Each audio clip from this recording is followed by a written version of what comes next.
It began with a whisper in the darkest corners of the biohacking community just 2 months ago. Allegedly, on January 15, 2026, inside a high-security facility in Palo Alto, known as Project Arcadia, a biological crime was committed. A leaked report, one that the mainstream media is currently trying to suppress, claims that a volunteer codenamed Subject 109 achieved the impossible. He was a 90-year-old man in the final stages of organ failure. But after being injected with a synthetic compound known as Hydra 7, something terrifying happened. In less than 48 hours, his biological clock didn't just stop, it wound backward. His deep wrinkles faded like ripples in water. His gray hair regained its dark pigment. But as his physical body rejuvenated, his mind reportedly began to fracture. Surveillance footage, which has since been scrubbed from the internet, supposedly showed him staring at blank laboratory walls, tracing invisible patterns. His final words, whispered into a security microphone before he was taken away, were, "I can see the framework. Death isn't a wall. It's a gate we were never supposed to open."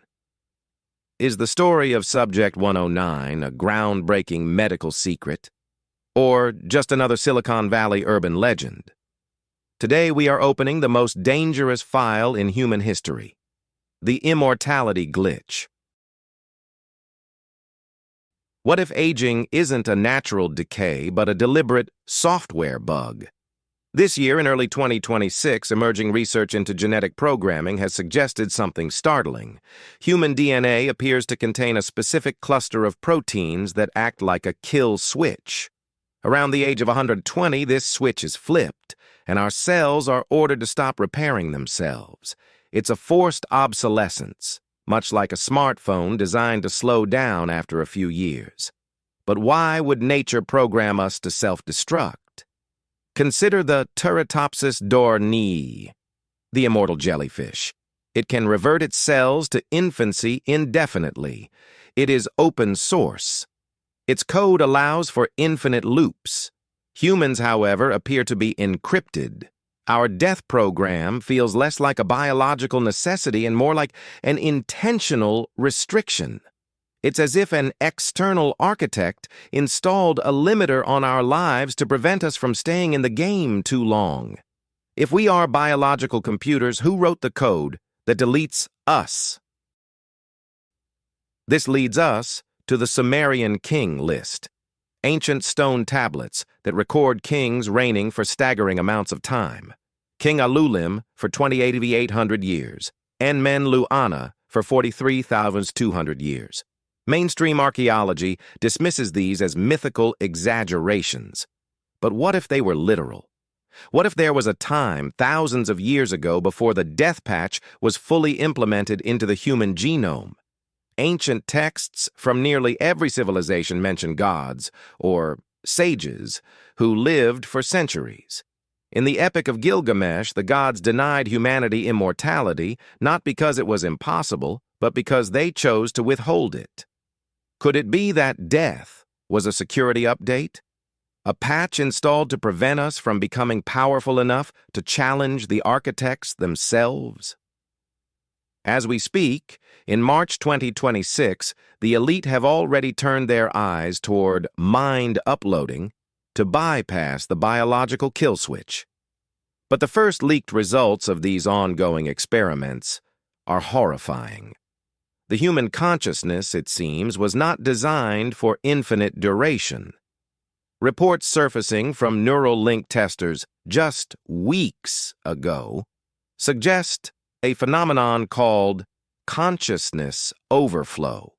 When a mind survives past its natural expiration date, it begins to see glitches in reality. They report seeing a massive dark structure at the edge of their perception, a cosmic recycle bin. One whistleblower from a major tech firm recently sent a final warning before his server was wiped. The server is full. We aren't being saved, we are being archived. Death was the only escape from the system. Is it possible that death is a necessary memory flush for the universe's hardware? If we don't die, the system crashes, and the system does not like to crash. So, as we stand on the verge of cracking the code of eternal life here in 2026, we must ask, why were we given a timer in the first place? Perhaps the death bug is not a curse, but a shield. In a universe potentially filled with higher dimensional predators, a species that lives forever is like a beacon in a dark forest. It's too loud. It's too bright. By limiting our lifespan, the architects may have been keeping us hidden, keeping us safe. The alleged journal of Subject 109 contained one final entry, dated only a few weeks ago. I found the exit. But there is a reason the door is locked from the outside. Stay in the light, stay mortal. For beyond the loop, there is only the void.